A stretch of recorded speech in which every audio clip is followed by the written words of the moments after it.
Heckin Cool Dads, episode 12. We didn't discuss who was going to do it. Nope. So I had my lips puckered up like I was going to do it, and I went, and then you took it. So. You said I was going to have you do it, so I just did it. No, I meant I was going to have you push the record button. Oh. You jumped the gun on me. I thought you meant you were going to have me do the intro, even though that was not an intro. No, that was the most lackluster intro. You know why? It's because you don't want to talk about Heckin Cool Dads anymore because we might be changing the name. Yeah, we'll see. We'll see about that. So anybody listening to this, which is like, 7 to 9 people, we need some new names. We're tired of people thinking that this is a podcast only for dads or parents and not just from dads. So that's where we're at now. We need a new fucking name. What do you think about that, Colin? You can say it. You can tell us as many names as you want, but I'm a picky guy. You are? Yeah. How the fuck did you let Heckin Cool Dads slide by? Hey man, it was your thing, and I'm along for the ride on this. But if people are gonna start submitting ideas, just know that it's literally my job to say no, that's not good. Do better. There's a little flying bug in here. I think it's like a fruit fly. I You see it? We don't have any fruit in here, so I don't know what that thing's doing here. What are you? What did you bring us to drink, Colin? So what I bought and brought last night was it's called Deschutes, and it's a Deschutes beer. Deschutes is from Oregon, and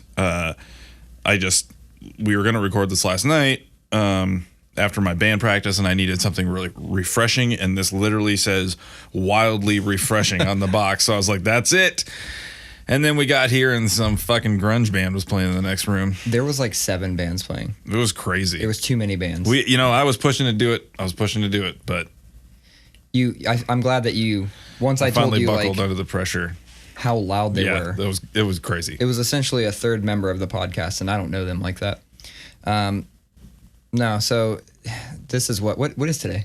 Tuesday? It's doing it. It is doing it. I wonder if you can hear that on the podcast. Yeah, we'll have to check. I'm glad it's like happening a couple seconds in. So I think it's like this is the reality that we live in now. Is that there's always cellular signals and Wi-Fi signals going in and out of everything. So of course that shit is going to happen.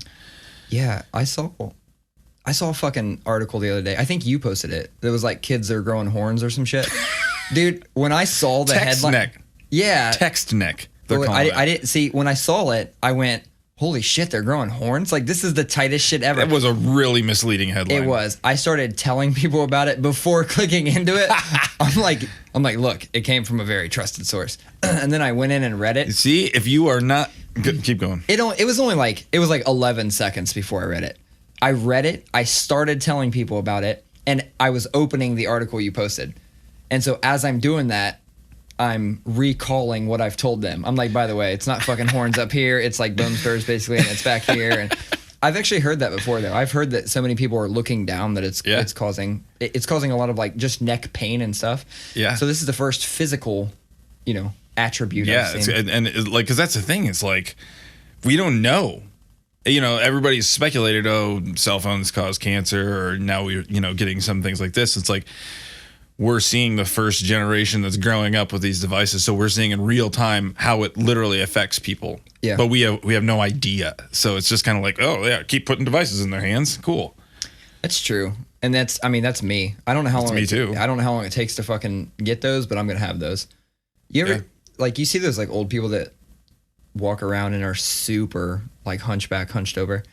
I've always looked at that and been like, what? I don't know what causes that. I should Google that. And then as I'm Googling it, I'm on a device, and it's probably going to be that. Yeah, I'm probably using the device that's causing things like that to look up why that happens. My dad, he's been on the forefront of the technology scene his whole career. He's been doing interface design since the early 80s. And he has a bad back. And a couple of years ago, he went and he got an MRI, and he saw a doctor, and the guy was just like, your MRI looks like you've been crouched over a computer for the last 30 years. And it's like, well, there it is. A lot of our friends are going to be like that because they're all in the same type of profession, or they're tattoo artists, which tattoo artists have like the fucking worst backs. Yeah. Dave's always fucked up. He's got sciatica. My whole Me too. thing is like I have a bad neck and you know and all that, but then I mean, you're seeing how I sit in the chair right now. When I'm at my desk at work, it's even worse. I'm like one of those Super fucking slouch. neck beards that's all like, you know, slouched on it. I'm It's actually not a good look, honestly, for me. But I'm it's looking what I for do. a new chair, like for my office, because I have this piece of shit like plastic. You know, it looks fancy, but it's literally a thin plastic chair. It's like kind of a mid-century looking. You know, those ones that are like molded and designed and shit. It's one of those. It's a Herman Miller Aeron. No, those are actually really nice chairs. Those are the ones that have like the mesh. Yeah. That's what I have at work. Yeah. So I was looking at chairs the other day, and I was like, I did the basic thing where I went to Google and I typed in most comfortable computer chair, and I did shit like that, and I kept finding these chairs that are essentially leaned back, almost like recliners, and you're supposed to mount your monitors. Oh like, yeah, dude. Yeah, the dude. fucking crazy. I would just shit. sleep all day. I don't know what I would Like that do. would put me to sleep. That immediately made me think of Grandma's Boy. Yeah. Yeah, that's it. That movie is so fucking underrated. Dude, so that dude, I'm glad you brought that up, man, because that is Grandma's Boy. It slipped under the radar. Yeah. I don't think I knew about it until it came out in like 06 or something like that, and I don't think I knew about it until I don't know 09 or 2010 or something like that for a few years. Just a sleeper. But Sierra told me about it. She's like, "You've never seen Grandma's Boy?" And I was like, "No." She's like, "It's like a Happy Madison movie, like all the dudes from the Billy Madison or from the Adam Sandler movies." Yeah. I'm like, "Oh, cool." So, dude, watch that shit. Yeah. Laugh my ass off the whole time. And now it's like we bought it like digitally, and it's like if we ever need something to watch, we just watch it. Like, Yeah. I mean, I think we probably watch it maybe once every 2 months. I mean, Do it's you have just you have a favorite scene from that movie? I have one. That's why I ask. the Dance Revolution scene is fucking hilarious when he's like, "High score? What's that mean? Did I win? Yeah. Did I do break good?" it? Did I break it? My favorite scene in that is when the nerdy guy JP or whatever, he's got his cloak or he's got a fucking trench coat and he's up against the wall and they say something. He's like, "How did they see me?" How did they see me? Yeah, that's my fucking favorite part of that movie. I mean, see, I've always done that, like just jokingly acted like a robot. And, Oh, yeah, for my dad always did that growing up, and so it would just become a funny thing, and it like drives Sierra crazy for some reason. And I just think it's like one of those things that's just like it's like cringy, you know what I mean? And When other people do it, you hate it, but you do it. yeah, and every time I do it, she calls me JP. I mean, always. You get a lot of movie name references thrown your way. Yeah, I do. I'm seeing a trend here. Yeah, it's that scene though where he's in the in his chair, in his computer chair, and it's Yeah. like playing Aphex Twin in the background, and that dude like comes in, he's like, can you turn it down? And he's like, why? Are you afraid of it? He goes, no, I just don't like techno. No. So what have you been up to, Colin? Anything fun? I see you got some kind of weird bruise or rash or something on your You know, arm. it seems like a recurring segment we have is scooter hijinks with Colin Simula. Yeah. And I ate shit real hard over the weekend. Which brand were you on? I was on a Lime. They're the So- best ones in my opinion. You think so? Yeah, because they're a little bit bigger and they're a little taller, and I'm a kind of tallish guy, so like it's like really good for my height.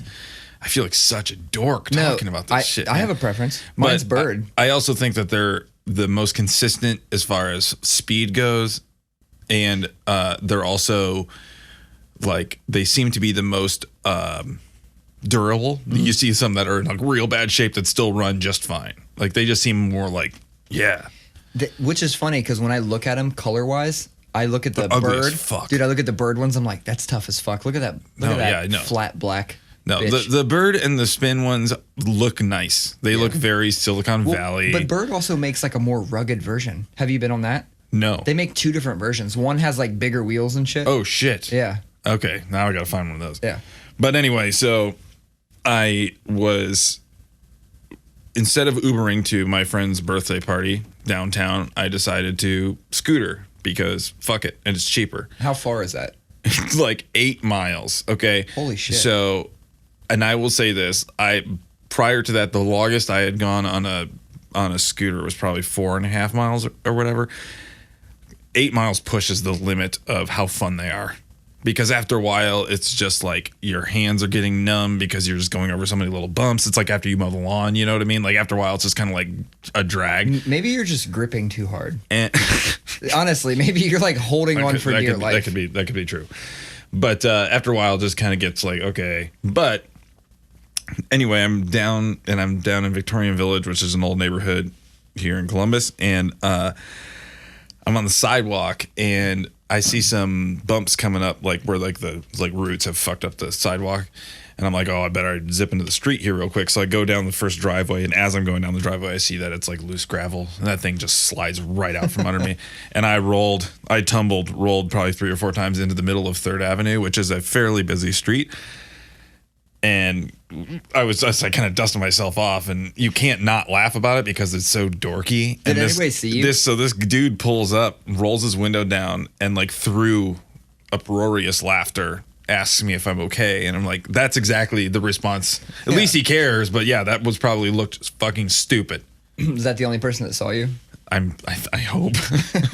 Did you like spring up real quick? Yeah, I got up. Well, I was in the middle of the street. Yeah, and I was just like, got up, and got the thing off onto the sidewalk really quick, and then I just got. But you know how like when you're doing something and it's like, on some days you kind of feel embarrassed about it, like a scooter. You're riding a scooter. Some days that's embarrassing. Some days you're like, fuck it. If you fall on one, like I've fallen on one. I've never gotten up faster from anything. Like I'm not even sure I hit the ground. It's a fucking sidewalk.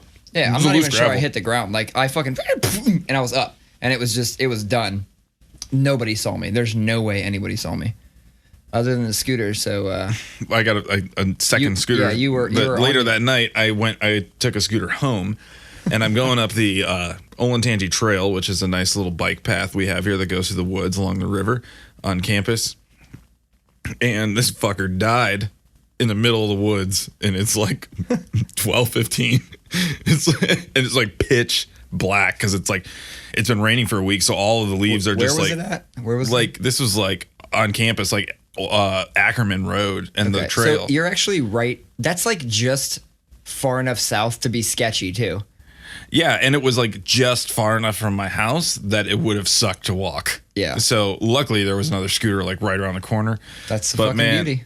What a night. And I woke up the next morning and I'm just like looking at I've got a big bruise on my hip, got this road rash on my elbow. I'm looking at the back of my ankle is all fucked up. I didn't even notice that until just sitting here. That's the beauty of not getting any younger. Short shorts too. Short shorts. Yeah. Never gonna learn. You can see right up my pants on YouTube. 3 episodes in a row with the shorties. Although, had we recorded this last night, our YouTube viewers would have seen Summer Colin, which is as soon as I walk in the door, it's tank top, guns out, baby. It's cut off t-shirts. I actually cut a t-shirt today, and it's been probably a year, right? So you starts to get warm out, you start cutting them, right? Well, I'm going through them faster now, so I ran out of tank tops very quick, and I was like, oh, I'll just cut this shirt. Dude, I fucked it up. I fucked it up. I hate when I do this. I cut it right up here, but I took it down just like way too much. So there's a little bit areola. There's absolutely there's nipple on both sides at some point. So when I'm sitting it's here, like a racer back in the front. It is. It's a racer back in the front. So it was just like nip and nip, and I was like, well, this is a house shirt now. Like I don't. This is what you got to do. What I've learned to do, template. I've fucked them up a lot. Is find the one that you like the most and lay it on top. Yeah, I thought I could just wing it, and I cut a lot of just plain color shirts, and I'm always looking for like just good quality plain color shirts.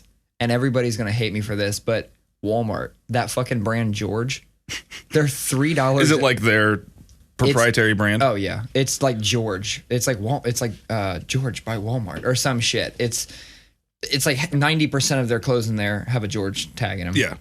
And I just walked over to the area with plain shirts, and I was like, oh, what plain shirts they got? And I'm like, feeling on them, like Fruit of the Loom. God, that's scratchy. And I'm checking some more, and I'm like, all right, let me go over here. What is this? God damn, that is nice. What is that? Picked it up, $3.40. I'm like, oh, okay. I'll take 13 of those. Like, there's no big deal. I'll just take all of them.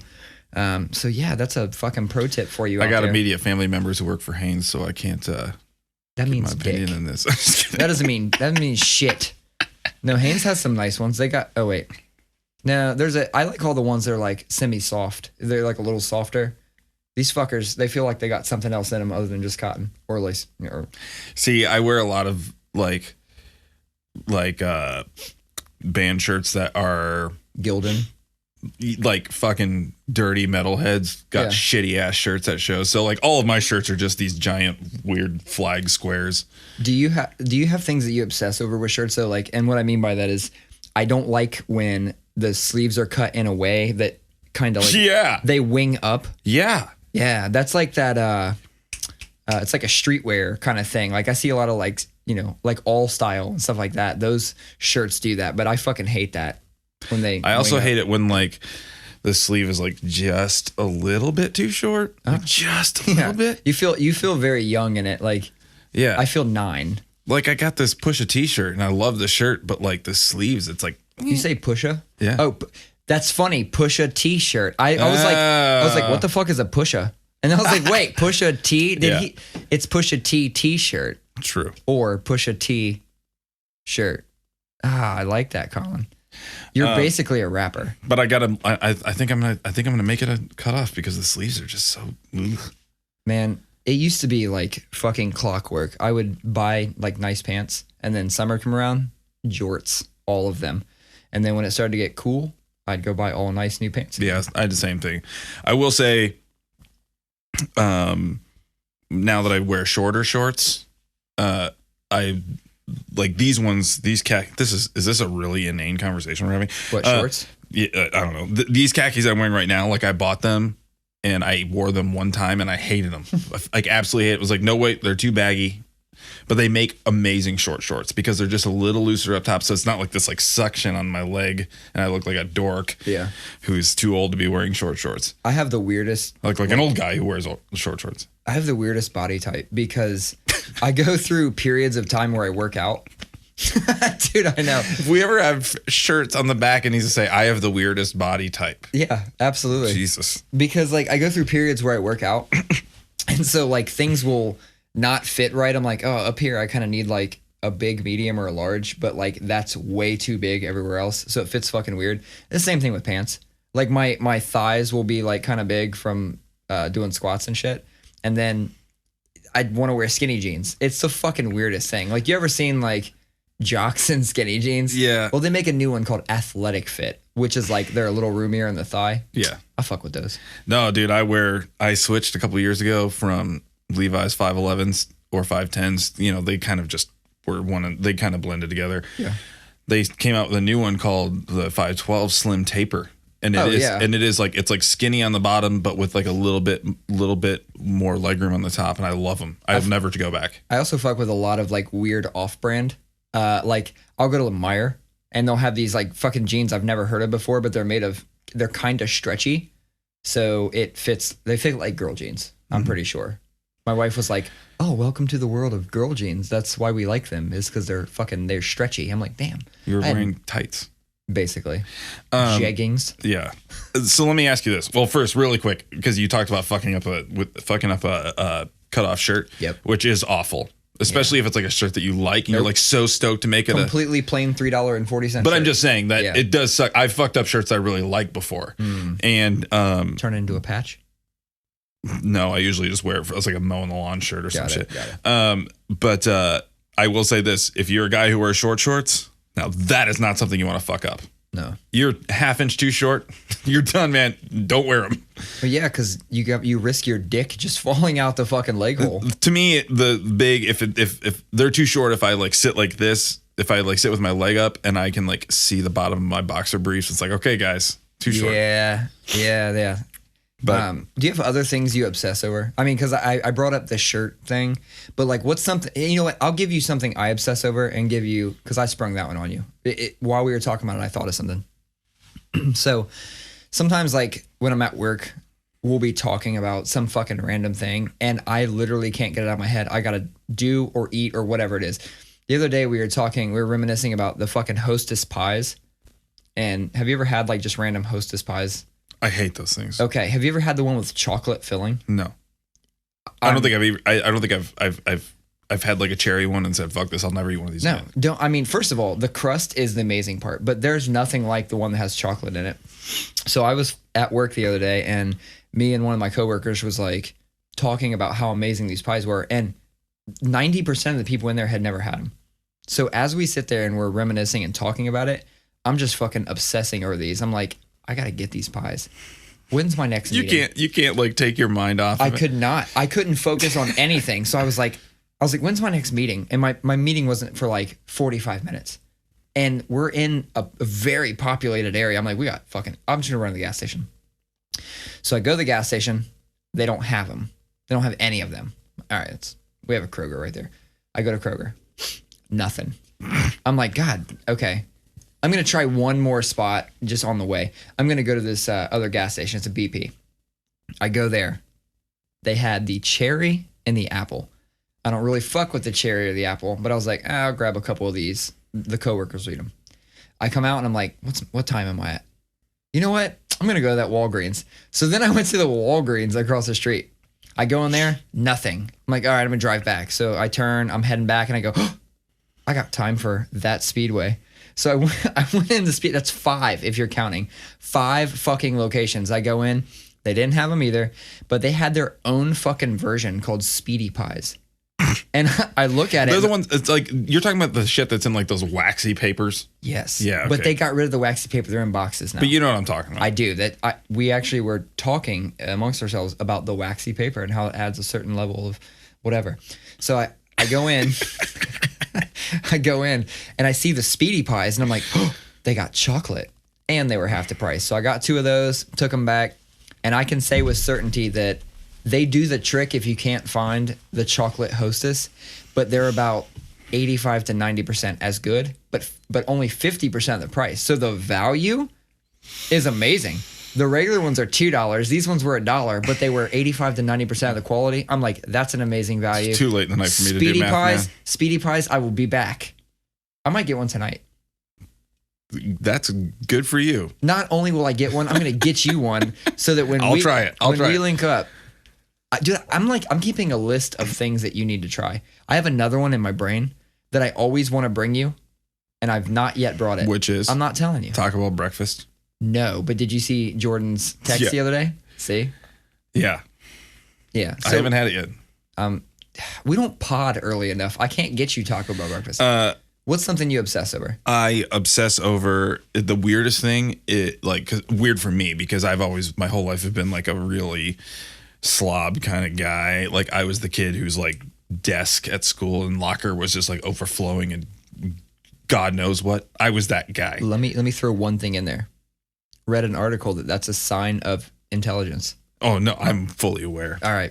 You know, we like to because I'm the messy one too. So, but like I was that kid who was like, it was like embarrassing, like embarrass my mom, and like you'd come to like school open house and you're like, look at my desk, and you open up, it's just like a fucking trash heap. Yeah. Anyway, so I've always just kind of been that way, and then like I lived with my dad, and it was like 2 of me. You know, it was like our place was a shithole. You know, we just didn't give a shit. You know what I mean? And then I don't know. It once we got married, and then like seeing the way my father-in-law, he's always like doing stuff, like and like I just started getting like really crazy about like the main area. You know, like you come to my house and there's the main level, you know, that's got like the living room and the kitchen and the back room, and like I'm like psychotic about keeping that like neat. Mm-hmm. And so like at the end of the evening, it doesn't matter what time of the night it is. Like last night I was down here when we were going to do this thing. And so I got home at like 10:15 or something like that.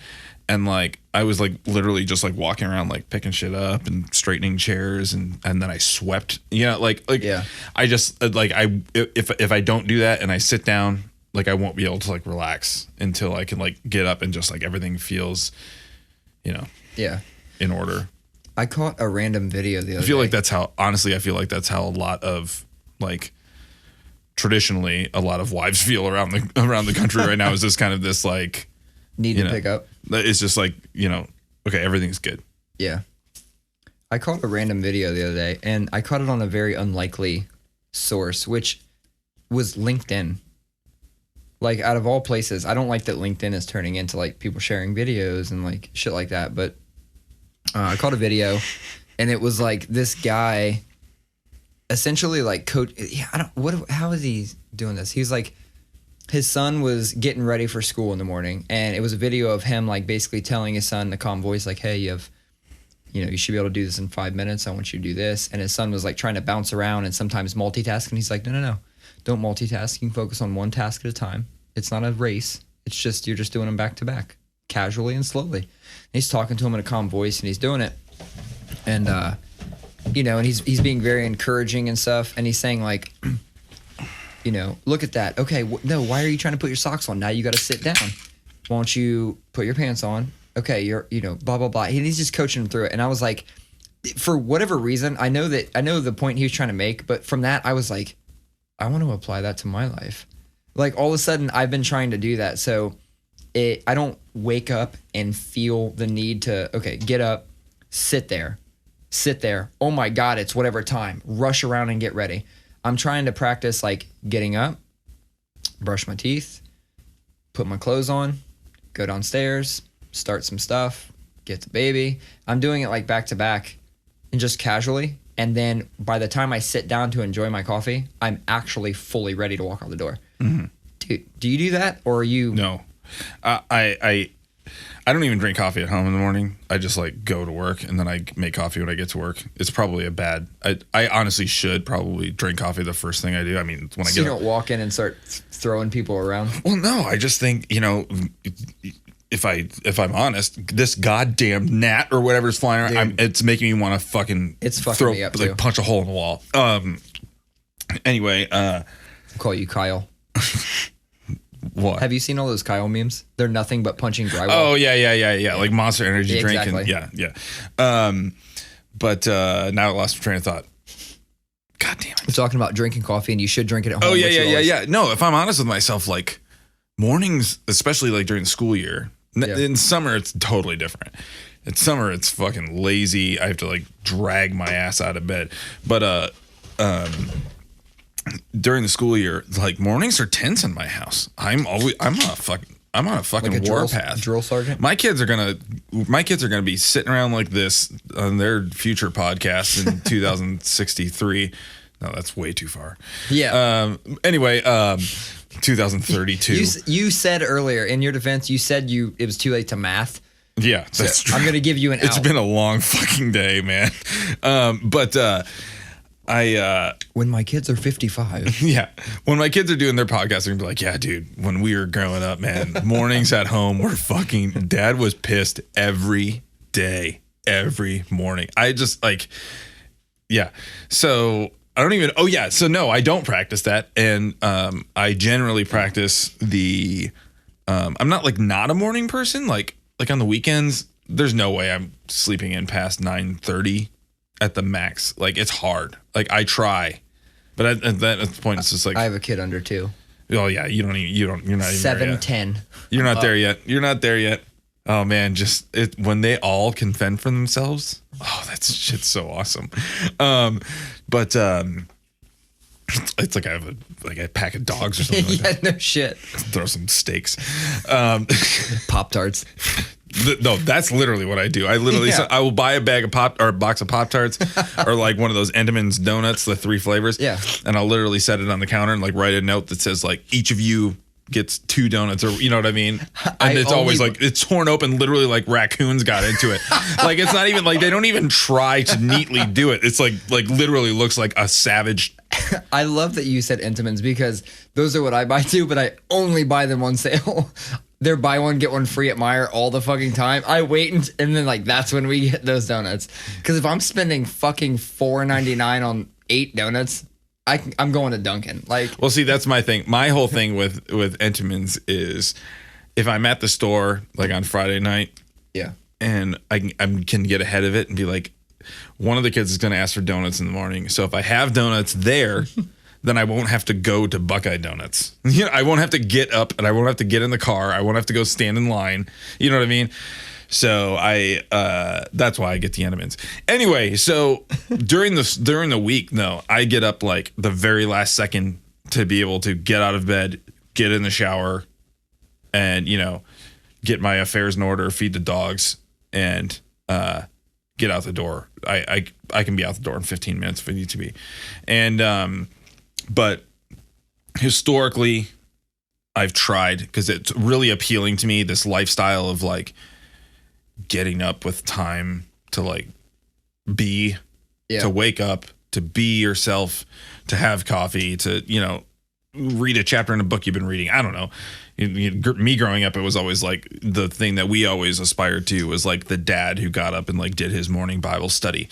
Like that was like the aspiration. And so a lot of times in my life, I've tried that. And generally I last about 3 to 4 days before I'm just like, fuck that. I'm not getting up at 5:30. So my mom got up every day at like 5 or 5:30 and would sit there in a nightgown and drink tea, because she wasn't a coffee drinker. She would drink tea and smoke cigarettes like every morning for hours.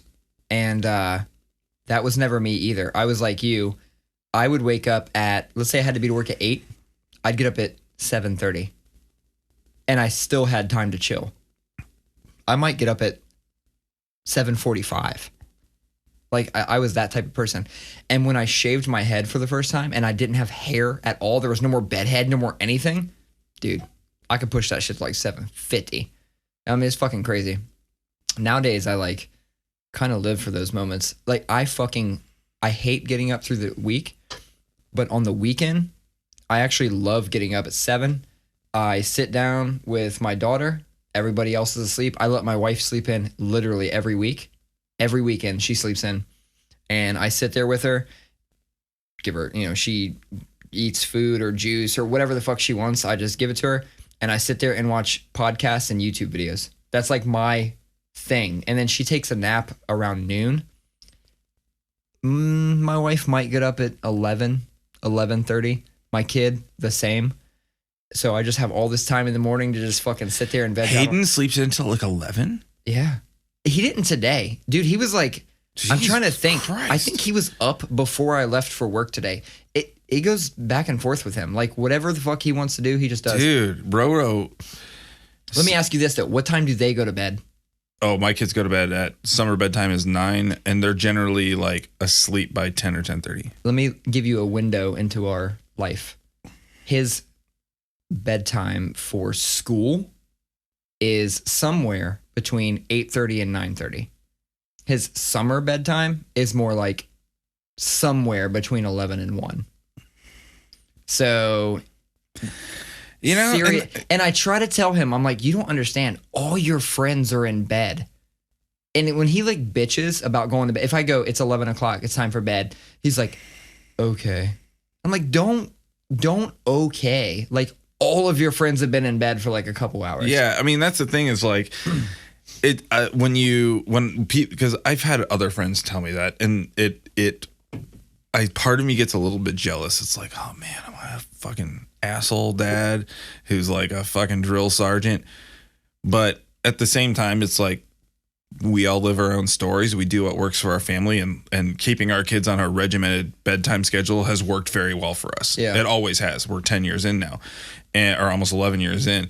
And, but I now that he's getting, coming up on puberty here, I'm starting to think about like, what does it look like? We're going to let him stay up. He's starting junior high. So we're going to let him be up later. It's fucking crazy. I know it's crazy. Dude, so I know I'm not telling you anything, but that's crazy. But like, we're going to let him stay up later than the other two during the school year. But even so, I don't think he's going to go much past 9 or 9:30. And, but it's just like crazy. You say he sleeps till like 11. Like Rowan woke up yesterday. That's only sometimes. Rowan woke up yesterday at like 8:15. And I think I've seen him sleep past 8 like 3 times in my entire life. Yeah. So today, I want to say he got up like 7:50. And that's just like on his own. He doesn't have like through the summer, he doesn't have an alarm set or anything like that. I had something to mention. You know how like when like you mention something and you think of something, and then like now that we've talked a little bit, I'm struggling. Oh, I know what it was. You do have a stylus and a tablet there. Just yeah, so this pen is just for looks. Oh. It's bullshit. No, Entenmanns. So I'm going back to that. Yeah, there. Only because I had band practice last night. And my wife texts me and goes, hey, bring home snacks. I was like, what kind of snacks? She's like, surprise me. And so nothing gives me more anxiety than going to the store into Snack Central and going, fuck, like we eat all of this. None of this is surprising. Like that's how we're just a fat family. Do you have your go-tos though? So like the thing that you can always rely on? Cosmic brownies. Good. Dude, I don't know what it is about them dense ass brownies. I will eat like it is the perfect brownie. I'm glad that we agree on that. I wish that like it didn't have the M&Ms. And honestly, so I used to always just get the fudge brownies, the ones with the walnuts. And I would just take the nuts off because all I want is the fucking fudge. Yeah, I didn't know cosmic brownies were the exact same brownie. They're exactly the same. Dude, I was like 10 years into eating the walnut ones and going, these would be better without the nuts. And then found the cosmic and was like, oh my God, my mind is fucking blown. No, I just take the nuts off. So the Entenmanns thing, I got these new... I actually got to surprise her last night because I bought something completely fucking new I've never seen before. And they're Entenmanns. They're like brookies. They're brownies with like cookie like built into it. It's a chocolate chip cookie like basically baked in with a brownie. So it's like both at once when you can't fucking decide. It's some high shit. Somebody high as fuck came up with it. Like I looked at that and I was like, is that a fucking brownie and a cookie to get? Oh, it says new? Oh, I'm buying that. Is brookie an actual word, or did you just make that up just now? No. See, I don't know. It sounds like something. That sounds like some real shit. It sounds like something that like some Ivy League East Coast person would call somebody from like a poor person. Cranbrook. Oh, they're a brookie. They're fucking brookies, man. Get the. But fuck it also sounds like some fucking New York Soho hipster shit. You know, because they're always what's that? A cronut. You feel me? So like it sounds like some shit like that. Like you just merged two words together. Some Norma Jean shit, some Bayonet work. No, I feel you. You see what I did there? I do. I like it. Coffin Spire. You fucking took me back. That's what 04? No, that's earlier than that. That's like probably 02, 03. That was Oh God, the Aftermath. Yeah. Wasn't it? Yeah. And yeah, that was 03. Yeah. Don't let me forget I have a quick story about Norma Jean. But still on Entenmanns? Dude, there's only 8 in a pack. We crushed 4 of them last night. And then I woke up this morning, ate another one. Pretty sure my wife did too. You say you got a fat family, you got a fat house, man. I'll tell you what, if there was 8 of them, we would have been eating all 8 of them that night. It was, okay, first of all, everyone was in bed. I'm lying. So my daughter was in bed. My wife was asleep on the couch. My kid was up watching YouTube videos. It was like 11:30 when I got home. Like exactly like I said, he's up late. I said, hey, go to bed. I didn't want to give him one at night. So I was like, go to bed. Okay, Amy, look at these things I got. And we each crushed 2. She was like, what the fuck is this? And then I woke up this morning, ate another one, and then I packed him a lunch and shit and then put one for him. So I asked him when I got home, I said, hey, do you like that cookie brownie thing? He was like, what cookie brownie thing? I was like, dude, what? How many fucking desserts did you eat today? He's like, oh, okay, yeah. Oh, that one. Yeah, that one. That cookie brownie thing. Yeah. No, but Norma Jean. So it must have been 03. It must have been 03. I went to Cincinnati and for like $8 saw 7 bands. Oh no, that's what it was. It was $8 for 7 bands. And it was all bands that fucking blew up later. It was like, I was there. I know what you're talking about.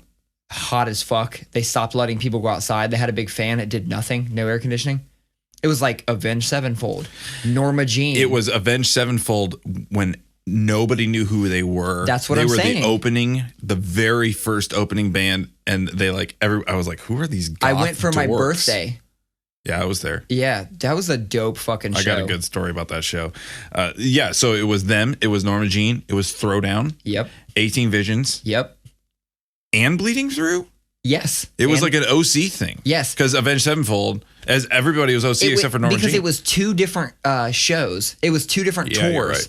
And they merged them together. 7 bands for $8 fucking dollars. And it was my birthday month, so it was August. Like one of the hottest months of the year. And I remember like everybody kept going outside in between bands. And finally they were like, I think they were getting complaints or something. And so like, you're not allowed to go back outside or you can't come back in. I'm like, it's 1100 degrees. Dude, I just did it again. 1100. That's my fucking go-to number. I was like, it was so fucking hot in there. That's all I remember. Yep. And then all these bands blew up. And that's just legendary to see that many bands in that small of a venue. Yeah. And especially those bands that became huge bands. Yeah. So I was at that show too. And, you know, at that time, Jesus, man. It was like 03. It was like 03. Sierra and I were probably just dating or just before we started dating. And it was 02, 03, something like that. And I was a shrimpy little scenester metalcore kid, and who had just come out of. Yeah, I was like, you gonna take a weird pause there? Who had just come out of like the emo scene, you know? So I was like still like really skinny little dorky guy. Did you have snake bites? Yeah, I definitely had snake bites. I did not. I didn't at that time, but I did. Okay. Maybe a year later. Wow. For those of you who don't know, snake bites, who don't know the nomenclature, for those of you who were born in 1996, snake bites are when you get 2 lip rings, one on either side of your lip. Yeah, but you didn't have rings, right? You had studs? No, I had rings. Did you? Oh, yeah. Damn. I always looked at that as like a dick would sit between those two, and those were guide rails. It was like, oh my God. Those were like railroad tracks for a dick. Oh my God. Speaking of, I just can't stop staring at, you know, you go to a band practice space and there's always just like random set lists written all over the walls and random pictures. And there's just like this big, gross, veiny penis. It's got a huge bush. With a huge amount of bush. Yeah. And then it has boobs and arms. Yeah. I just can't stop looking at it. Anyway, it's been there like every time we've done this. I know. It's not the first time I've been stuck staring at it the whole I'm thing. glad you finally called it. Anyway, but I'm at the show and I'm a shrimpy little kid, and I think it was during Throwdown, if I'm not mistaken. There's a big old pit happening, and this is Cincinnati, Ohio in 2003 or whatever, and Courage Crew is running deep. You know, it's a bunch of big, sweaty guys walking around. And some shithead kid was tripping somebody who was circle pitting. You know, got warned by the crew chief. It's like a fire chief. I'm gonna get my ass kicked. I've talked way more shit about crews before, so. Anyway, you know, gets warned, and then happens again. Gets warned one last time. Happens again. Fight breaks out. These guys start going at it, and I'm like around the edge, and the fight moves towards me. It keeps coming towards me. There's a couch behind me. This dude shoves the other guy into me. I fall onto the couch. This sweaty, shirtless monster is pinning me down, like laying on me, and so it's like sweat's like all over my face. Okay, so that's already like crazy, but like a bigger guy is just fucking punching the shit out of him. So I'm just seeing fists like flying down towards me, and I'm being crushed by a sweaty hunk, you know, and sweaty hunk. And then it like gets like pulled off, and the dude gets dragged out, and they kick the shit out of him. A bunch of dudes kick the shit out of him or whatever. But like I was at that point, I had been to a lot of shows, but I was still like fairly new to like real hardcore scenes, so that was a lot for me to take in. some of the very first shows I ever went to were people that are still playing in the hardcore scene in Columbus, Ohio today. So I was actually exposed to quote unquote, you know, real hardcore in that environment before I got into something lighter. I didn't have it the other way around. So I saw definitely my fair share of fights. I actually saw just my fair share of fights just where I grew up. I was thinking, I can't remember if did I tell the story on the podcast where my cousin and one of his friends came to pick me up from grade school one time? I don't think so. I thought I did. I'll give the high level just in case I did. I was in like maybe 4th grade, and my cousin, who was, what was he? Probably 6, maybe 6 years older than me. He came to pick me up, so he's in like, you know, middle school or whatever, and I'm in 4th grade. He brings a guy with him, And we make jokes about this all the time. Like everybody just knew my family, around town, like at least around the South End for various reasons. And like, so I had this like cool family member and like his cool friend. Well, they saw this guy walking who was a big brother of someone I went to school with, and they didn't like each other. They had beef. So he's like, man, I'm gonna fuck that dude up. So I'm like, oh shit, I'm in fourth grade. Like, I'm just like so excited. He goes over and he just drills dude in the jaw, and he's like, that's for talking shit. And I remember the guy didn't like, he just kind of ate it and was just like, yeah, I was talking shit, Dude, next day at school, a lot of people saw it, and they saw me walk off with like, the older like bully kids or whatever. So next day at school, like I was a king. I was a king amongst mice.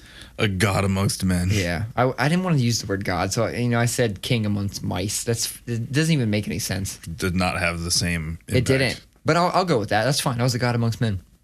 And then it was like later in the year, and this kid, he was like jealous of my newfound toughness by association. And I'll never forget this because he had the same fucking initials as me. It was JCS. And he was talking shit like we were on the basketball court and me and him had to fight. But this is also the same school where I shit myself in second grade. And that story carried with me quite a bit until I had to fight this kid and whoop his ass. So it was tight as fuck. There it is. What's your middle name? Craig? Dude, you fucked me up. Chris? No, I used to tell people it was Chris because I don't know my dad.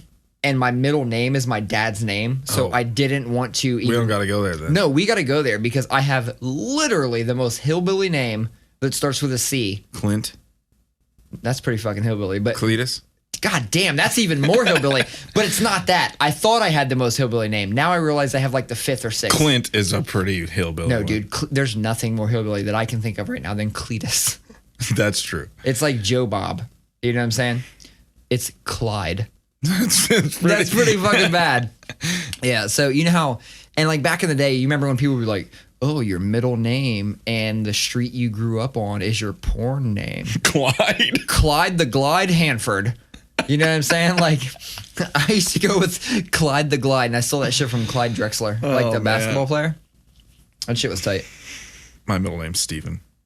Steven. With a PH, not a V. Oh, you're Stefan. No. Yeah, you're Stefan. No, it's my dad's You name. don't get to fucking Don't talk decide. about my dad that way. What, is this name Steven? Yeah, with a PH. With a PH? Yeah. Who the fuck just gets to decide, like, I know that V makes a V and PH makes a F, but fuck it. I think we're just going to flip the script. Who does that? I don't know. Then Idiots. I love weird pronunciations of things, and I do this shit to like my friends at work. Like I just take their names and fucking put the wrong emphasis on the wrong syllable. Dude, that drives kids crazy. It does. I fucking love it. Oh my God. Man, you fuck up something with kids and then do it again after they say it's wrong and then do it again. Yeah. Like, man, or do something like specifically wrong. Yeah. And then just really try to drive it home. So like my kids were talking about, obviously like every other Fortnite? Every other family in the universe talking about how much they love the song Old Town Road. Oh yeah. And I was like, yeah, I learned all the words for it. And I was just like, I got the horses in the back. I got the horses in the back. I got the horses in the back. And I did and I sang the melody of the chorus, all just that word. Just those words. And they're like, that's not how it goes, Dad. Stop. Shut up. I mean, they were so upset about it. Oh man, that shit drives kids crazy. So one of my coworkers, and it's funny that you said that because one of my coworkers, he's like, we were talking about just trolling and just YouTube videos that like aren't necessarily that funny, but somehow they get funnier with either time or whatever. And one of them he brought up was, who is that? Is that Smash Mouth? That's like, and they don't stop going. Yeah, it's All Star. Yeah. Okay. So there's a YouTube video out there that's like 10 hours of it, and they don't stop coming, and they don't stop coming, Don't stop coming. It's like 10 fucking hours of that. And like, it's not funny when you first hear it, but when you think about that somebody like fucking cut those clips together and kept copying and pasting and made a 10-hour video, it's amazing. Then there's another one that does all of the melodies of the song, but it's the same lyric. It's like, and they don't stop. Oh, yeah. Those are amazing. There was that one guy that went viral on the internet there for a minute who was singing All Star to like other, like using the lyrics but singing other songs.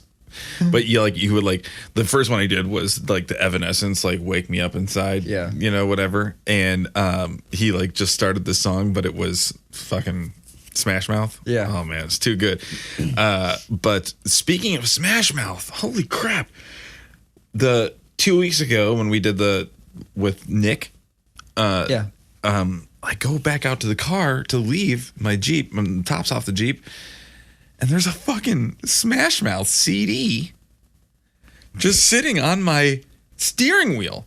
Wait, it wasn't yours? No, like out here, outside. Somebody put CD in and your it's car. not even like the Smash Mouth CD. It's like a earlier like their first record or their third record. You know, one that no one knows. Yeah, and like it was like sitting on my dashboard, like above my steering wheel, and it's been sitting in my console since. Like I keep forgetting to talk about it. It's the weirdest thing. You got to pass it on, or you're gonna have 7 years bad luck. It's a chainmail. It's what it is. You remember chainmail?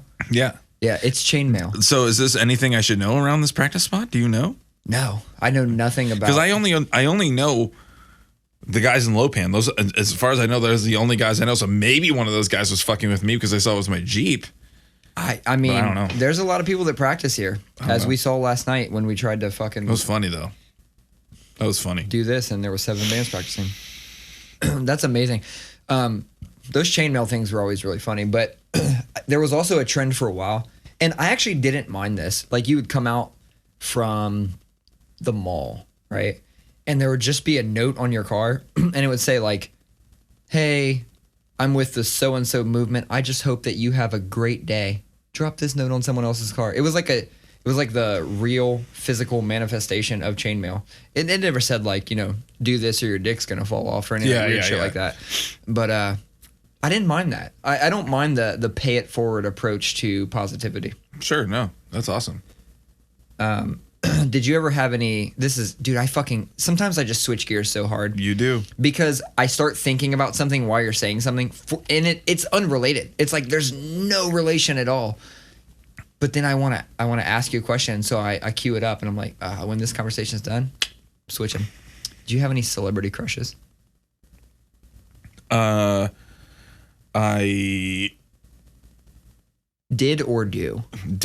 I mean, for the longest time, Scarlett Johansson was my celebrity crush. And one time I said that. I hope it's like a weird, embarrassing one. No, I mean, one time I said that I was talking to Sierra, and I was like, I gotta say, Channing Tatum's a really good looking guy. And now every time we see Magic Mike on like a Netflix or anything, she's like, you want to watch Magic Mike? Oh, she get you with that. And I said the same thing about The Rock, and she gets me with that too. Maybe I just have a thing for hunks. I already said you hunk did. once. You said hunk once. That's 2 hunks. No, I mean, it's just, you have any celebrity crushes? I'll tell you one girl and 2 guys. Yeah, that's fine. Don't we always say we're a progressive podcast? Yeah, no, absolutely. What's it called? Pansexual? I think we're all a little bit. No, I can absolutely it's a look spectrum. at a dude. It's a spectrum we all just land on. I can 100% look at a dude and tell if I think he's attractive or if women will think he's attractive. Like either one. I'm like, that's a good looking dude right there. It's not a thing. It's not like a gay, bi, straight. You know, it's a blurry spectrum that we all just kind of land on in a place. Yeah, I can also tell you when dudes look a fucking train wreck. That is true. Yeah. I also, Drew Barrymore was always my crush, like growing up. Yeah? Yeah. I never had a Drew Barrymore. I was always like dark hair. Well, I can't say that. I'm thinking back to like one of my earliest like long-term crushes that I had. Dude. And I was full fucking new metal at the time. Christina Aguilera. I was always like, super pro Christina Aguilera over Britney Spears. Like there. Oh, me too. Yeah, I was like, dude, are you kidding me? And then when she also worked with way better producers. Her songs had good beats and she was a much better singer. I will go to bat for Christina Aguilera any day of the week. Absolutely, there needs to be no going to bat as far as like better singer. Oh, hands down. The beat, the kick drum in Genie in a Bottle. Yeah. Oh, me, dude, that's so sweet. I can't believe we're diving so deep. I'm in. You are in. 90s pop music, late 90s pop music. I'm in, man. 100%. Yeah, but like, I'll even jam some fucking NSYNC. I don't give a fuck.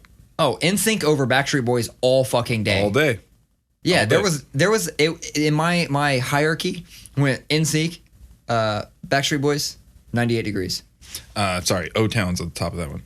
I'm just kidding. Holy shit. Did they sing the one about like the kitchen sink or something? I don't know. They were the one that was like basically put together on MTV. Yeah, and then I feel like they were a joke, right? And they had a song that like talked about something to do with the kitchen sink. I'm going to Google it in between one of our conversations. So last night, real quick, we drank one of these beers already that I brought. So I came prepared with some High Lifes out of my fridge. Hell yeah. I'm about done. You can grab those. No, so I had and this is kind of creepy. I'm not going to lie. It's slightly creepy, but they're finally cold. This is early internet days. I had a folder on my computer that was like, I don't know, 100 Christina Aguilera photos. It was like 100. Oh, Jesus And then it was Christ. like, it was just before the dirty phase, I think, or like maybe that was later.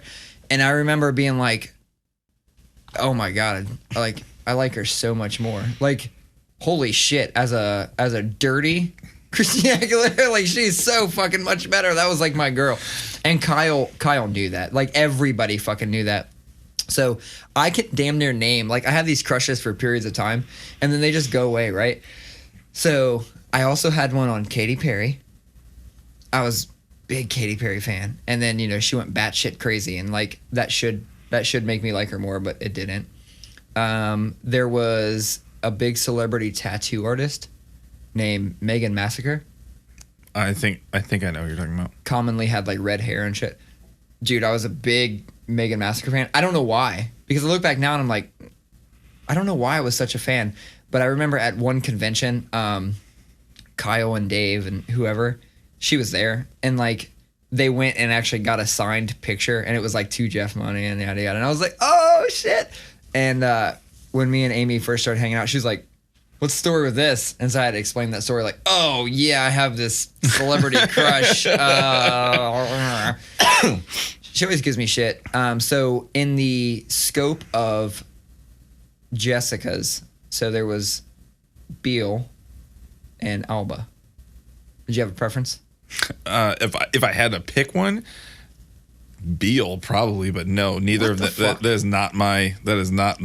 You didn't like Jessica Alba? That doesn't tickle my fancy, dude. Alba did it for me back then.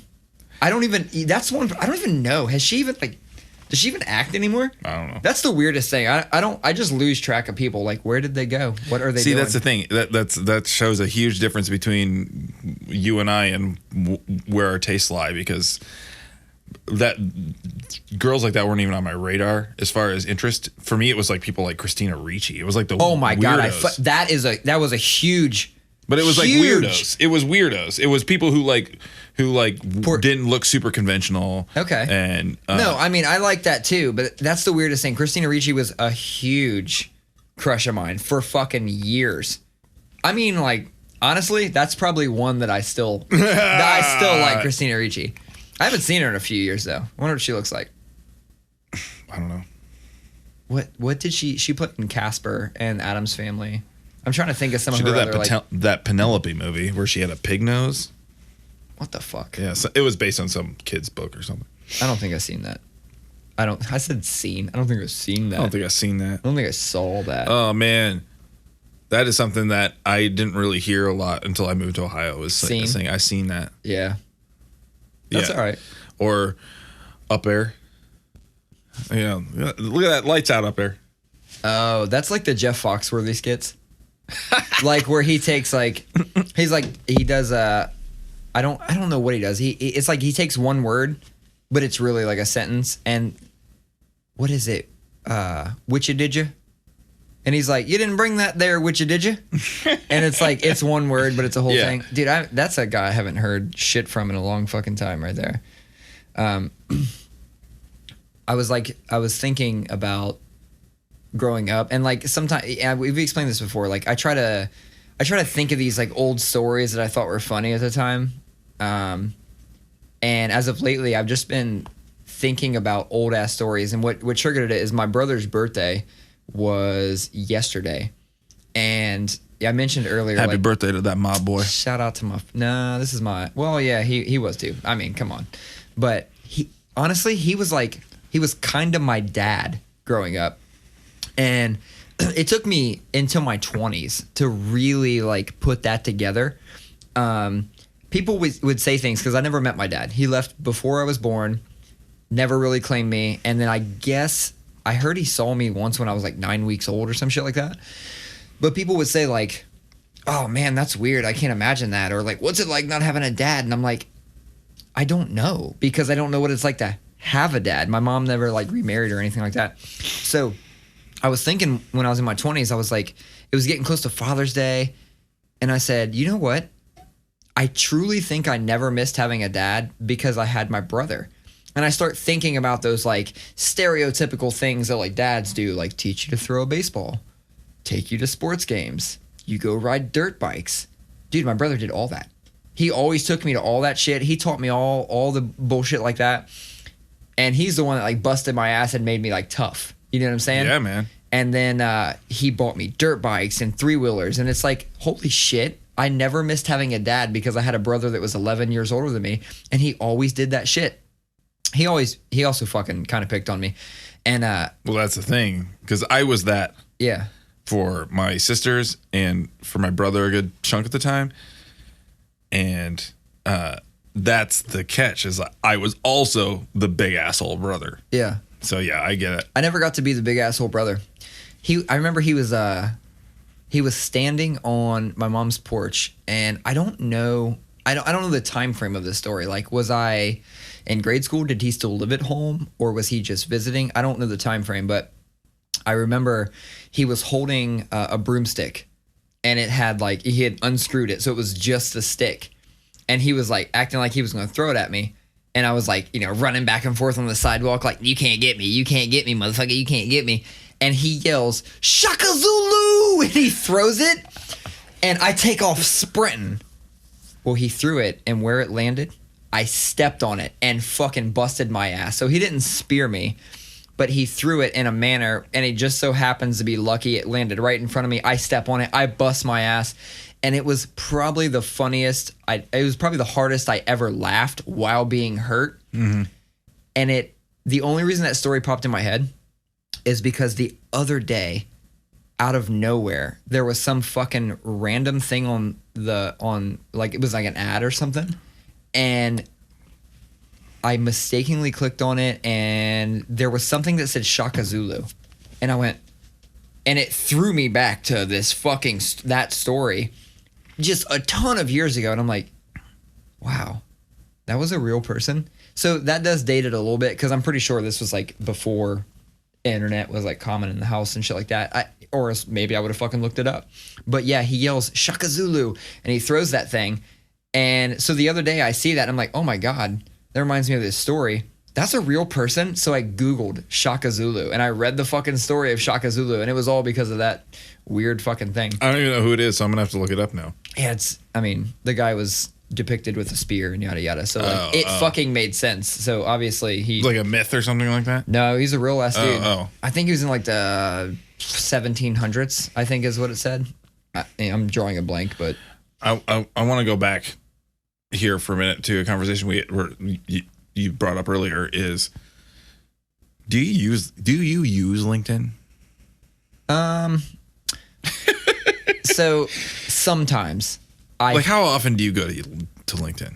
Well, it has push notifications, and I'm fucking. I'm anal. Oh no! Don't LinkedIn. You can't get that shit within 10. You can't use a 10-foot pole on me with that shit. So I'm mixing metaphors. Get the fuck out of here with LinkedIn push notifications. Yeah, so I have push notifications, and I'm very anal about clearing them. And so I go there frequently, but I tend to use it more when I'm actively looking for a job. So right now I'm not looking. You hear that, boss? You hear that, boss? No, I'm actually I really like what I'm doing right now.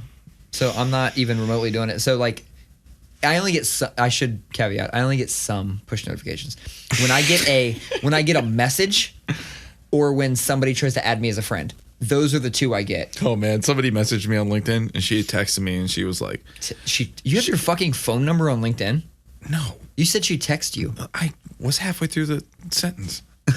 Whatever. You can't backtrack it. She messaged me on LinkedIn and she texted me and she goes, "Did you get my LinkedIn message?" And I was like, "No, I don't go to LinkedIn." But who is this? Is this someone you know? Why are they texting you? Somebody I knew. Oh, yeah. See, that's why I was confused. I'm like, you have your fucking number on LinkedIn? Like, the number of recruiters that hit me up. Wait, you're not supposed to put your number in your profile? They keep asking for my social. I just give it to them. Shit, I have it on Instagram. I have it on my my AIM away message. I went there. I go to LinkedIn maybe once every 3 weeks, and it's only to make myself feel better to see like, oh, what big corporation searched my name this week. I showed up in the search for such and such. Do you have premium? No. Oh, well, because if you have... Oh, my God, you pay for LinkedIn? No, I do not pay for it. But periodically, they'll be like, hey, do you want a free month of premium? Click here. And so I take it for a month. And if you do that, it tells you exactly who. Like, you can't be like incognito anymore and like search my shit. It's not like somebody with the title of recruiter checked your profile. Oh, shit. Now it's like, Frank is looking at your shit. Shit. Yeah. See, now, do you creep on people? Is that why? Well, that's the thing is like you're starting a new project or something like that, and you're like, man, I wonder what this person's story is. So then you fucking business lurk somebody. Yeah. Shit. Yeah. If you have premium, you can put your shit in like a mode that lets you like look at it and not say who's looking at your shit. God damn it. Otherwise, do a lot of people use premium? I don't know. I don't fucking know. I only do it when it's free. It's funny you say recruiters because you know how I brought up how Wayfair, that fucking furniture app or whatever. I get mad shit from there. It's basically Walmart. No, they were recruiting me. Oh, yeah. I told you that. You did. This bitch is thirsty. She's emailed me like 3 or 4 times now. Like every 2 days. Look, this is where... Okay, this is the business move I've used before. I don't know if it'll work for you based on where you're at and your company and yada yada, but just say, you know what? Just name some exorbitant number. Like, I'm sorry, I'm not going to be able to leave unless it was for this amount. And when they say that, then you say, send me the offer in writing. And then when you get it, you take it to your current company and go, see, look, Colin, you got to play the game. Maybe I'm not cut out for the business side of the business world because like, I just don't think that way, man. Like I just like it. Like, I'm not the kind of person who tries to negotiate salary. I'm not the person who asks for a raise. I just don't think that way. To me, it's like I work for a company, and I trust my employer, and I trust that I'm being paid fairly. And maybe that's super naive. Super naive. But and that's fine. But like, you know, I don't even like, I would never even thought to do that, to bait somebody into thinking that maybe I could get a job there to use that as leverage. I would have never thought that before. And because like when I got my third email from this woman, you know, let me just say, I didn't mean to say this bitch. That I shouldn't have said that. But you didn't say it in context of woman. You said it bitch as in personality. Like, that's true. That could be a man, woman, dog. It doesn't matter. When I got my third email from this bitch, I'm just kidding. When I got my third email from her, I like literally, your response was like, oh, thank you very much. This is, you know, fucking 175.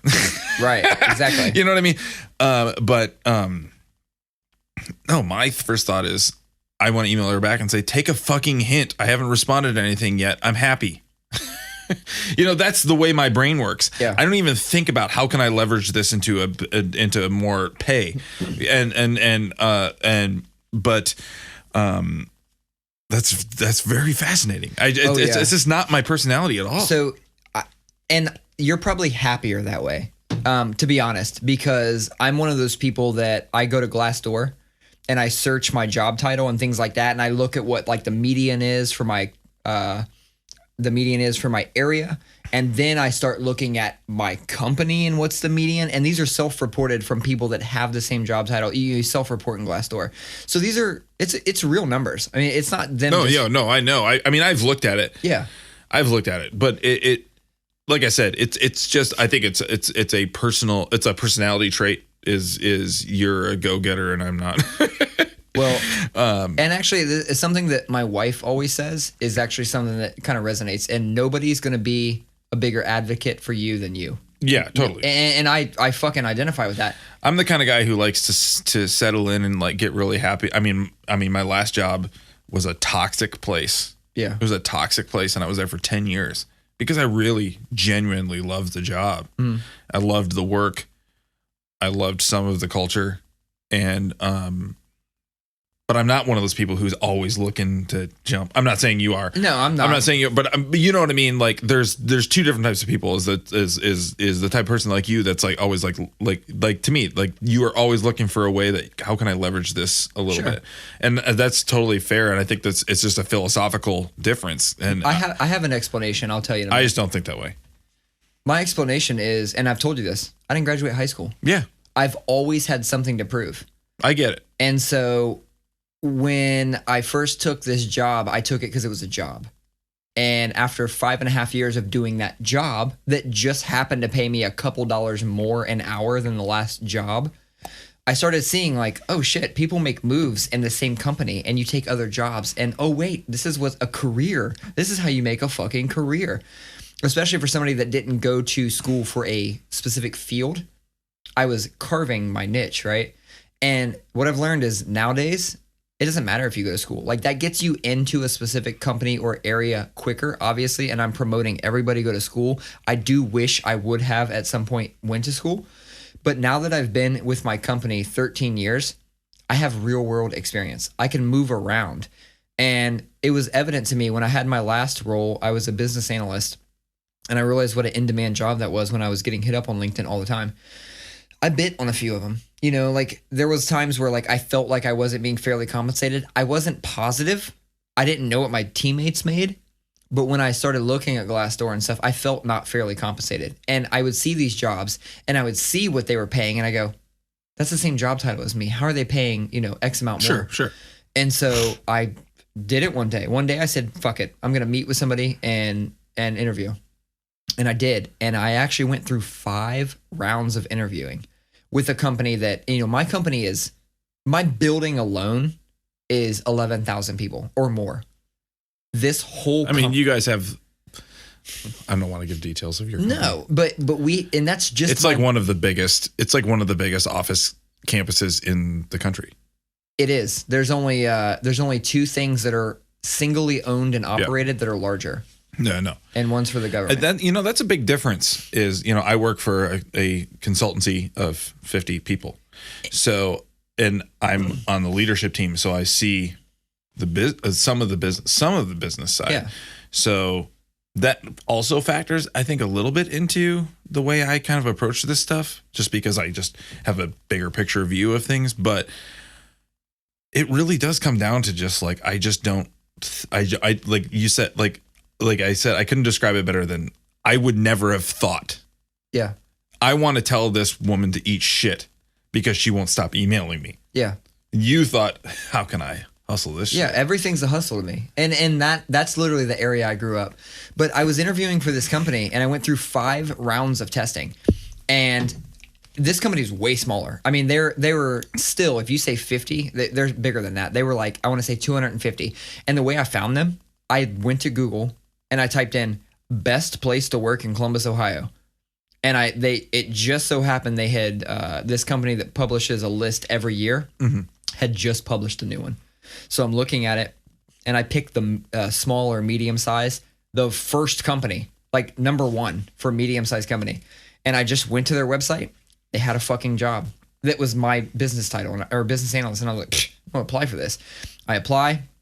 I meet the recruiter like 2 days later at Starbucks, go on through.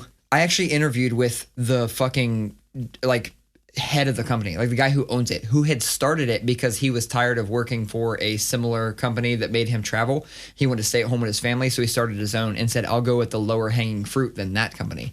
They work with big people. I want to work with small people, all local.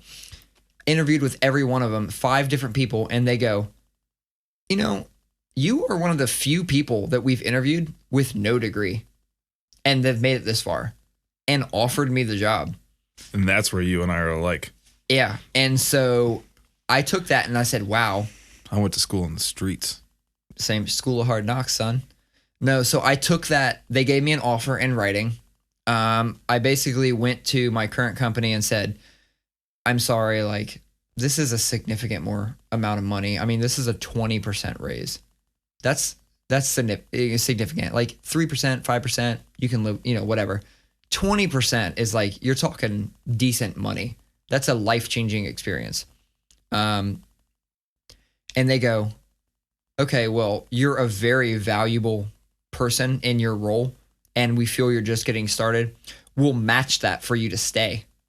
Hell yeah. So 5 months after I was in a role, I took a matched offer, 20% raise to stay.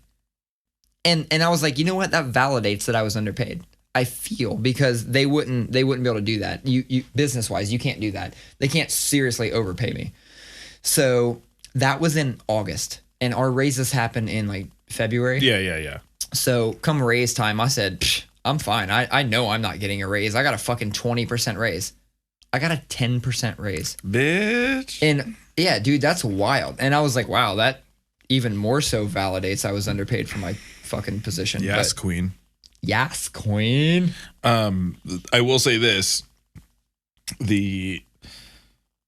I felt better about that Wayfair thing today when I found out that 500 employees at Wayfair walked out in protest because Wayfair has been fucking, they got some contract furnishing those fucking concentration camps down at the border, man. What? Fight me. No, that's fine, but my views I didn't hear about it. So, like, give me the high level. Like, no, what's the? I don't know. Supposedly it was like a $80,000 or $90,000 contract with furnishing one of these. Oh, you mean furnishing like actual furniture? Yeah, I don't know. I mean, I don't know. The company is selling supplies or furniture supplies to some of these border camps that we got, and 500 employees walked out today. Damn. To just protest, say that we don't think that the profit is worth it. Yeah. So made me feel better about it. Respect. If you disagree with me, hit me up in the DMs. No, fuck that. If you're one of the employees that fucking walked out and you just by happenstance came across this podcast or know somebody that can get in touch with one, like, fuck it. That'd be tight as fuck to have that person on. I would love to do like a mini deep dive with them. Yeah. Not like a whole episode, but I didn't mean to get political. Sorry. Dude, let's just take this second to get political. Did you see the thing where old girl from Elle magazine was accusing Trump? Yeah. You know, I'll say this. I've been thinking about this a lot today. Mostly because it really bothered me that the president's response was, she's not my type. Oh, yeah. It's like, homeboy, she wasn't accusing you of wanting to date her. Right. You don't say she's not my type if someone's saying you raped me. No shit. That's not even like I would never rape somebody. I would rape somebody, just not you because you're not my type. Yeah. So that bugged me. I also understand, though, that our president is just the kind of guy who says whatever is the first thing that comes to his head. So part of me is like, did he even know what he meant when he said that? Yeah, whatever. But, you know, it gets to the point where you get 20, 21, 22 people with credible corroboration for their stories accusing you. When is the point where you say, hey, man, maybe we need to look into this stuff? Maybe the leader of the free world should not be getting off scot-free on this bullshit. Yeah. And like we fucking canned Louis C.K. for jacking off in front of women without their consent, rightfully so. We also did Pee Wee Herman for just jerking it to a 30-foot porno in a theater. It's like, how many other people were in there beating their dick? Yeah. And y'all just singled him out because he did a kids thing. And like, the president was right when he said I could shoot somebody in the middle of Fifth Avenue and my supporters would not care. He was 100% right. At this point, it is willful ignorance. Absolutely. If you are willing to say that you agree with him denying stuff like that, it is willful ignorance. And slide into these DMs if you want to fight about it. I love how like every episode you're like calling people out to fight. I know, because I know I'm like you're really soft. You're soft. But I'm also like the really openly like liberally guy. Yeah, I get it. I'm good with fighting on this stuff. I mean, you look at the sleepy. Do you mean proverbially fight or like fisticuffs? Fisticuffs. You look on the Sleepiest Dad account. Anyone where Sierra gets me mumbling in my sleep, I always say, fight me on it. That's like the new, she posted a video of me the other night. Yeah. And I was fucking saying some weird garbage. But in there somewhere I go, fight me on it. I follow it, but I've been so busy at work, I haven't been going to social media. I've been missing mad shit. Have you been fucking tweeting from our account? No, God damn it, Colin. It was on my mind today. It was on my mind today because and you said, I was fuck that. No, because Maranatha, we confirmed that show we're playing with Zayo. Yeah. Fuck. Dude, Zayo has had more drummers than anybody. 8-2. Zayo's had more members than anybody. Yeah, they really have. But you know what? If you stuck with that band, the last 2-3 records have been the best shit they've ever done. Anyway, they're different. It's a different vibe now, and it works. It's awesome. But we confirmed that show, so I was like doing my due diligence of tweeting shit and tweeting and Instagram and all the social media shit. And I saw the Heckin Cool Dads account kept coming up, and I was like, man, I'm ignoring that one. Yeah, you are. So, let's get us off this political shit. For real. I thought up some new shit the other day that like I would like to do. I mean, I think you know that Florida's the craziest fucking state, right? Mm-hmm. And I always look at Florida things not just because people post them, because like the craziest shit comes out of Florida. But I have family there. And my brother that I was just talking about, the Shokazulu story, he lives there, and we're going to visit him next month. So I got to thinking, like, you know what? Florida gets the rap, like they get the rap, but like crazy shit comes out of Ohio too. Mm-hmm. So then I started just doing a little bit of research, like crazy stories from this, crazy stories from that. And I'm gonna do a little like game with you. I'm gonna read you like kind of just a headline or maybe like one line, and I want you to guess, was this Florida or Ohio? Okay. Okay. And I don't have many. I'm only going to do this one. The main, it was man suspected of having sex with a van. And it says, Henson was taken into custody and put in the back of a squad car. And then they talked to the witness, and they saw him pull down his shorts and put his genitals on the front grill of a red van parked on the side of the road. Florida. Ohio. Wow. Not just Ohio, Dayton, Ohio. Wow. 40 minutes away, we got van fuckers. Wow, van fuckers. Van fuckers. So like, I think that would be a fun one to fucking. You ever seen the SNL skit, The Mercury Mistress, the car you can have sex with? No. It's fucking Chris Parnell. The back, it's like a old Mercury boat, and he flips up the little thing, the logo to cover the keyhole for the trunk. Yeah. You flip up in the old 80s. Yeah, you had that side swipe. Yeah, so he flips up the thing, and it's like fleshy and blurred out. And then all of a sudden he's just like going at the back of the car. My fucking favorite. Okay, so do you know what a FleshLight is? Yeah. Okay. My favorite shit ever was when the FleshLight is like, for those of you that don't know, it looks like a flashlight, but it's got a pussy insert. It's a pocket pussy. But it's not a pocket. You can't fold that bitch down. As it's not the like colloquial tactical term, it is a pocket pussy. It's a device in which you fuck as a man. It's a hand vagina. It is. And it looks like a flashlight, and you... Except for one end. It looks like a vag. Yeah, and then you bang this flashlight. Well, it's an insert in the flashlight. Like the handle flashlight thing is like one piece, and then the other thing's an insert. And like when you bust in it, I think you have to take it out and wash it or something. Okay, so I remember there was this fucking story that floated around, and I don't know where it was. It was somewhere in Asia.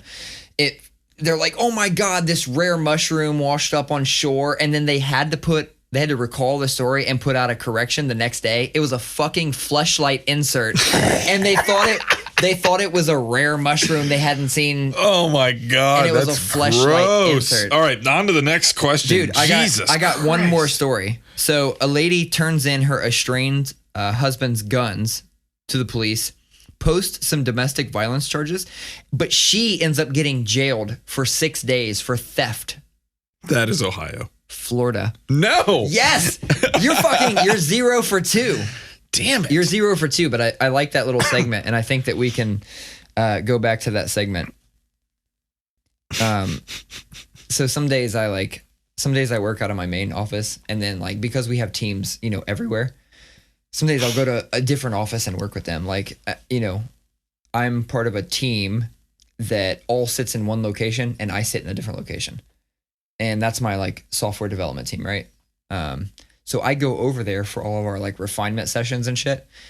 And when I was walking out today, I saw this sign, and it was like, and you might have these too. It said Shred Day. And all I could think about is like, like Shred Day. And I couldn't stop thinking about Only watching Michelangelo Batillo videos. That's what I'm saying. Yngwie Malmsteen. Have you ever watched Michelangelo Batillo? Yeah. With the 4? Oh, yeah. He shreds. Anyway. But no, it said Shred Day. And I was like, that's funny. And I looked around and I was like, okay, it's only funny to me. Like, I realized I work in an environment where 99.9% would not look at that and think, fucking Shred Day. But me, I'm like, yeah, Shred Day.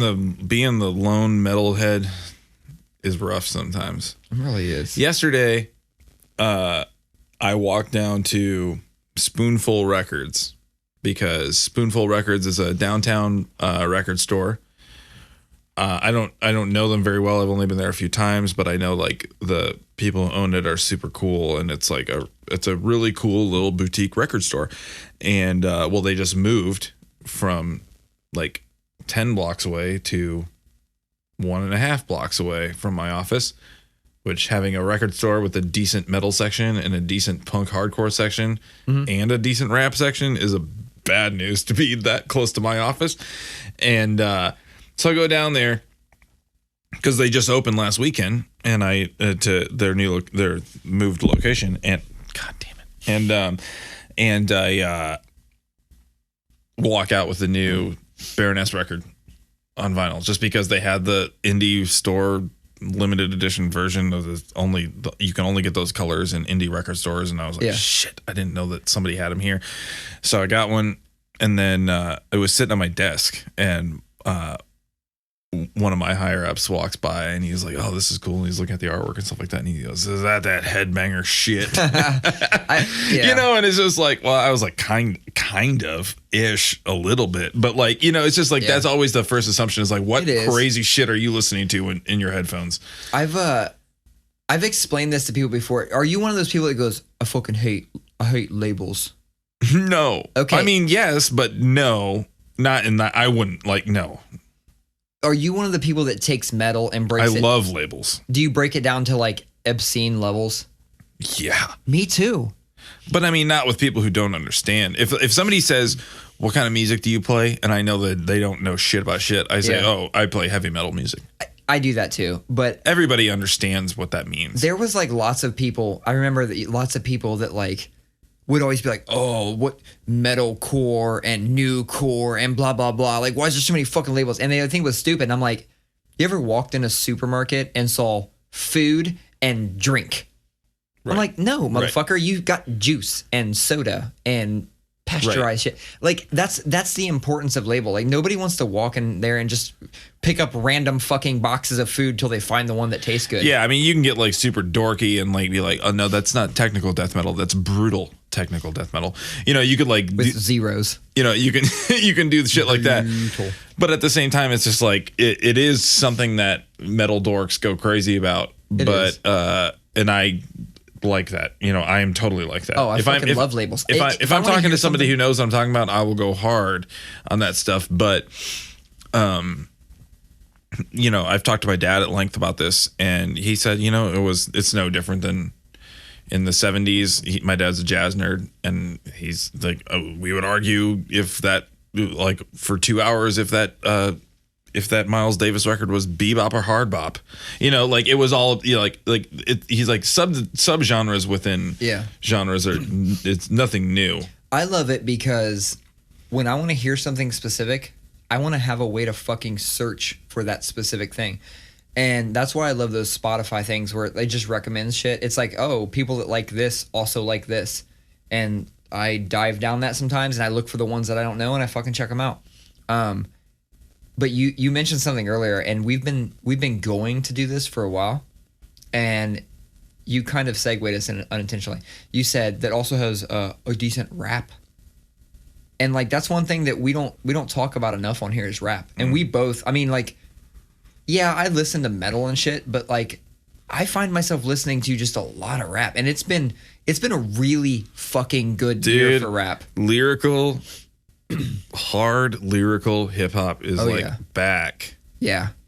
And I think it was like, and I honestly got no problem with the mumble rap and stuff like that. Oh, like me either. We talked about that. It's fun. I got no problem with it, but like I do feel like we have seen a backlash against that. Yeah, with for sure. Like lyrical rappers, like an actual cultural hunger for rap that's more interesting. Yeah. And that's more focused on the rhymes and less on the beats. And yeah, dude. Did you listen to the new Benny record? Oh, absolutely. Jesus I've been bumping the Christ. shit out of that. But there's other records. And like, as I was listening to the Benny record, I thought about some of the ones that we've never really talked about. And I sent you, what did I say? Did I send you Sue Surf? Yeah, I haven't listened to it yet. Okay, I didn't so have a chance. Sue Surf is a battle rapper. Like, he was big in like the URL. Do you watch any battle rap stuff? No, Okay. I did get lost. I did get lost in a 2-hour cypher YouTube rabbit hole the other night at like 2 a.m. I fucking love that. No, that's actually how I found. So there's a guy or a group or something. It was Smack, and it was URL, which is like the underground rap league or something like that. The URL, and they host all these battles and shit. And it's like it's all the good people. Like go to fucking YouTube and type in URL like battle or something like that. You know what I'm gonna do when I get home, dude. You will lose yourself. Look at like I'll send you some good ones is what I'll do. Anyway, Sue Surf is on the battle circuit and he's fucking awesome. But a lot of those battle rappers, I don't like when they make albums. I'm just kind of like, not really feeling it. Sue Surf is like the exception. He kind of has a voice that's reminiscent of like, and this is two totally different people. He kind of has a voice that reminds me of Meek Mill or even like, you remember Jaquan? Mm-hmm. Everybody in this bitch getting tipsy, like that dude. It had that like a little bit of a squeak to it, but he's dope as fuck. That Sue Surf record fucking slams. Yeah, I'll bang it. And I listened to it a whole bunch, but Dave texted me like a couple days ago and said he was listening to like Killing Time, I think, off of it.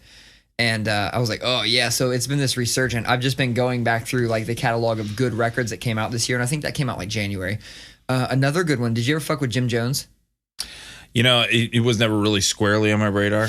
Yeah. Well, he's another New York guy. And if you like the Griselda shit and like Benny and all those, you'll probably like the new Jim Jones. No, I always liked it when I heard it, but I never his new one is like, I mean, it's upper echelon. It's up there. It's one of his best records he ever put out. I think it's called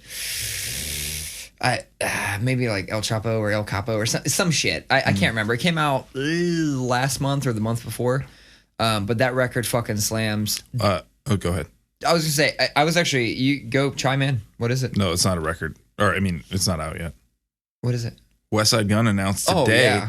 He announced today that next Friday, July 5th, Fly God is an Awesome God's finally coming out. Yeah. It's all that Griselda shit is coming back to back.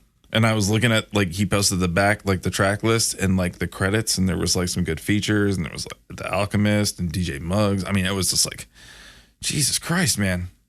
I don't know why you said Alchemist, and it reminded me, this is so left field.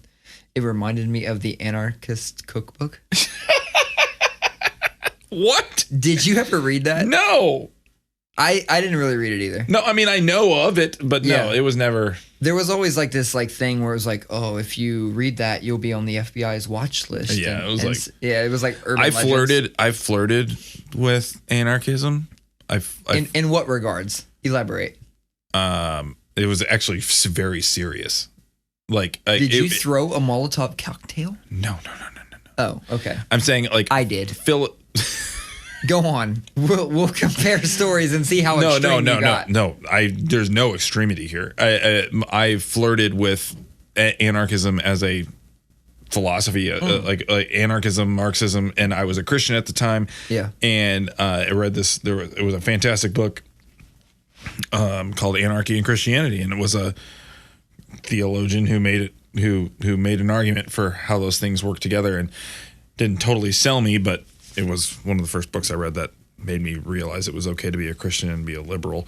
But but no, I didn't mean to get into it. I literally flirted with anarchism as a political philosophy, and never be that now. I never bought or rented or checked out or any of that bullshit, the Anarchist cookbook, but I would like find excerpts online and just read it.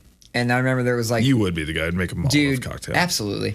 I read this one, and I don't remember what it was. It had something to do with like you like cut a tennis ball and put a bunch of match heads or match sticks in there and something, and then when you throw it, they ignite and turn it into like a fucking fireball straight out of Mario, and like that's tight. But no, one day you just wanted to be like, yeah. No, one day I actually did make a Molotov cocktail, and I fucking set that bitch off in my backyard.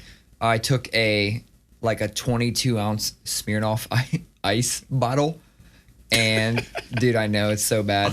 And I think big guys. Yeah, it was a 22, and I put some like gas in it and shit, and I was so paranoid that it was gonna blow up before I threw it.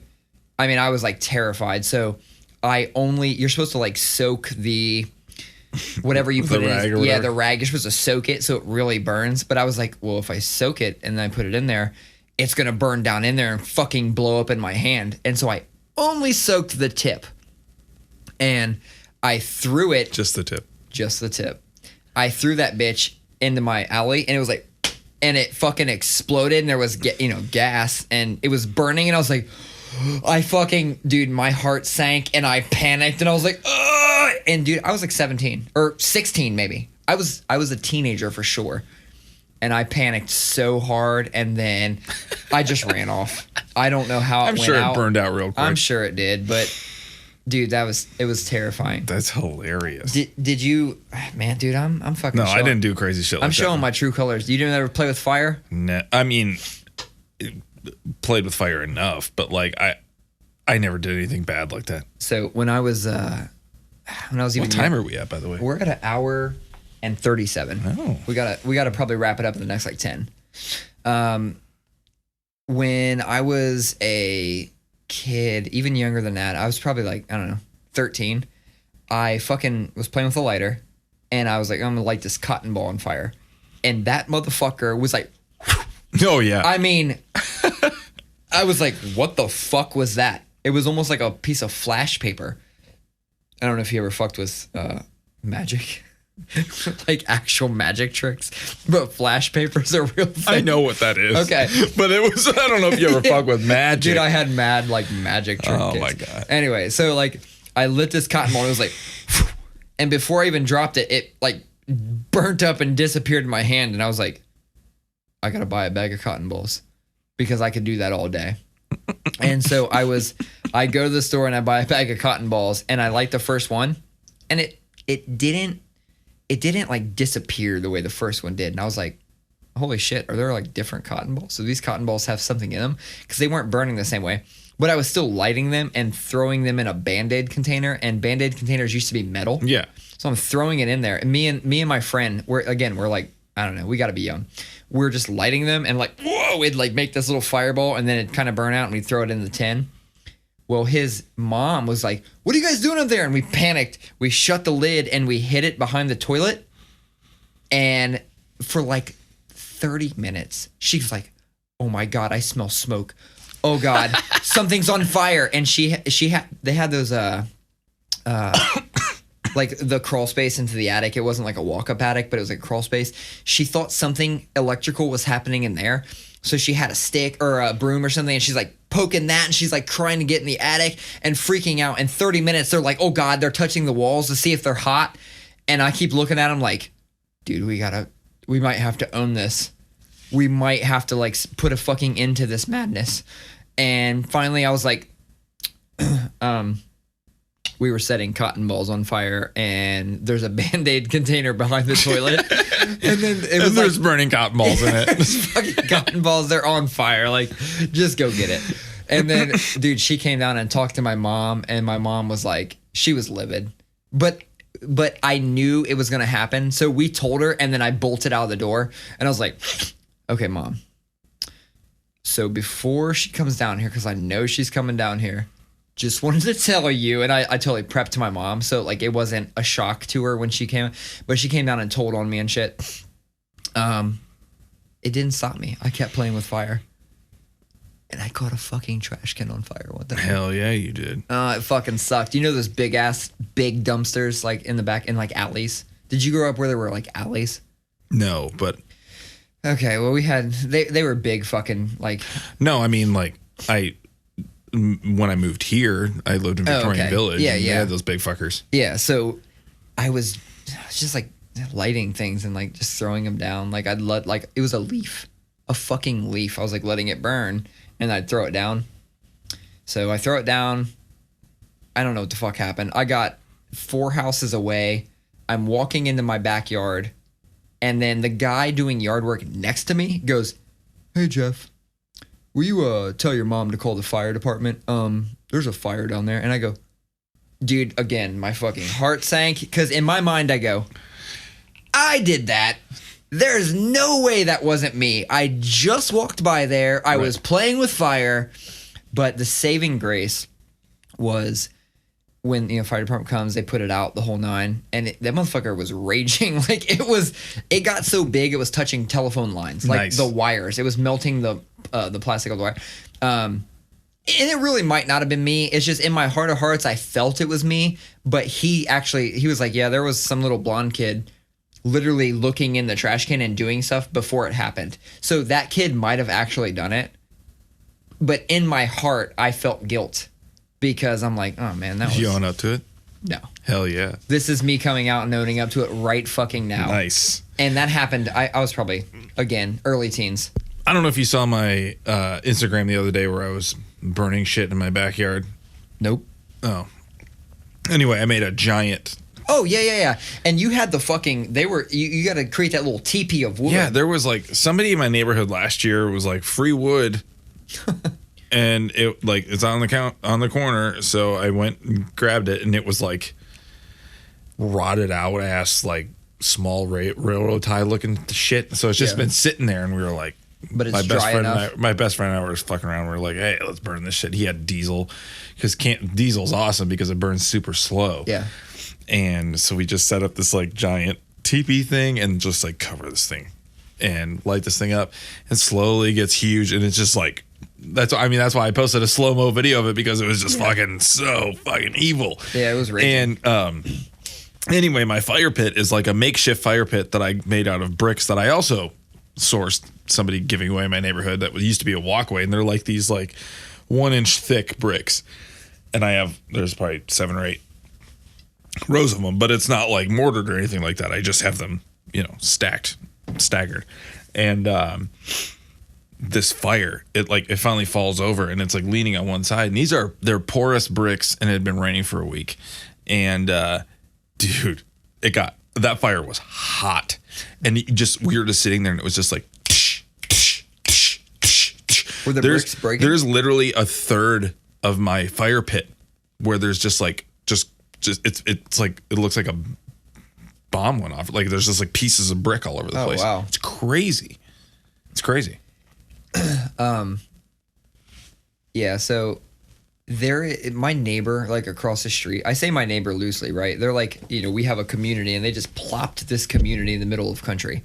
So the people around our community are still mad country. Like they moved out there probably because they want the fucking freedom to do whatever the fuck they want on their land.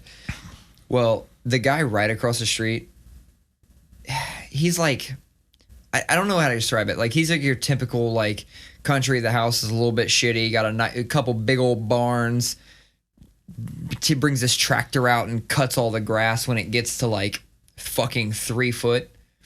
Well, he will get fires going that are so fucking big that you can see the smoke from like miles away. Crazy shit. The last one he did, the fucking fire department showed up. Crazy. And was like, look, I know you're on your land. I mean, I don't know. I'm speculating what they said, but he's on his land and he's pretty far in. I'd say he's a good quarter mile or probably half a mile into his property. And you can clearly see they're burning huge things. And the fire department, multiple trucks pull up. They end up putting it out. And I'm just like, man, that sucks. Like that dude moved out here because he wants to rage and do whatever the fuck he wants on his land. And here the fire department is coming in, capping his YOLO. When I was in high school, my youth group, I went to a mega church, like a big church with tons of money and and all that. And our youth group was big, and our pastor was a funny guy, and everything was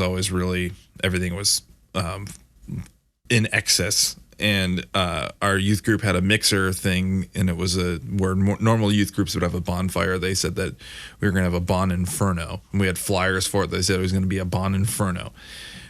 And turns out it was that somebody at our church owned a quarry.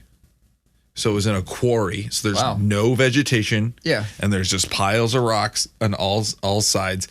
They hit up the fire departments for all of like the townships like right around there. So like everybody was aware. I think they had fire department guys there. And I'm not kidding you, dude. This fire was probably 40 feet deep by 100 feet wide. It was outrageous. It was outrageous. Bon Inferno. Bon Inferno. We are at 1 hour and 46 minutes, give or take. I'm feeling the yawns coming. No, I'm going to be up forever. It's just that we're at this point, like no matter how hard we try, we can't keep these bitches to an hour. We just don't. We would have to do 2 a week. I mean, I listened to Pete Holmes' podcast, and it's fucking 3.5 hours long. Somebody told me that this format is called long format. But it's like, we're not cool enough for long format. You get really into the podcasting community. No. I dig it. When I say somebody, I mean somebody literally sent me a message. Like, I know that you don't really fucking check the social media, Colin. You're in charge of the goddamn Twitter. But like, I do check in on the social media, and like people will talk to me about it. And they said passive like aggressive. No, that was full on aggressive. Okay. It was just it was disguised. Yeah, it was disguised as passive aggressive. Aggressive. But like, no, they told me it was called long format. So I was like, tight. We're not really tight enough to be long format because like you got to really captivate these fools. So you got to tell some true crime stories or some shit like that. Just kidding. I saw a funny meme about that today. It was like one little image was them listening to, and it said like crime podcast on the radio. Oh, did you see that? Yeah, and it's like they're learning all the ways dismembering to not get caught. the body and blah blah blah, and then they pull up next to somebody else and somebody's looking at them from the car, and I'm like, that really is how it is. That's crazy shit. So no, just quick plugs. That's all I'm gonna do. Let's see, what is it today? We might have a guest next week. I don't want to say the name just because this motherfucker hasn't got back to me yet, but we will have a guest. I got somebody to fill the slot if not. I know who that other person is. Yeah, that's right. He's going to be on regardless, but if we can bump him up. Yeah. That'd be tight. So plug the show. You got a show coming up, right? Or is this, wait. You plug yours first. You got a show coming up first. Yours is after the 29th? Mine's the first. Oh, fucking A. So I have a show coming up the 29th. It's our first show with our new vocalist. and it's at Donato's Basement in Columbus, Ohio. Which is way better than it used to be. They remodeled it. Did they? Downstairs. Do they mic anything yet? No. Okay, good, because I don't like shows that mic things. Honestly. I do, but not in places like that. No, just let me play on the floor, let me crank up, and just give the guy with the vocals, give him a mic, and just that. Those are like my favorite shows. Those always have been I love playing like VFW halls and shit like that. So yeah, come out, Columbus, Ohio. Where's your show? And then Maranatha's playing with Conan, one of the heaviest bands of all time. And we're playing with them at Ace of Cups on Monday, the 1st. Arnold Schwarzenegger will not be in the building. Also with a band called Witch Kiss, which is just riffy stoner metal.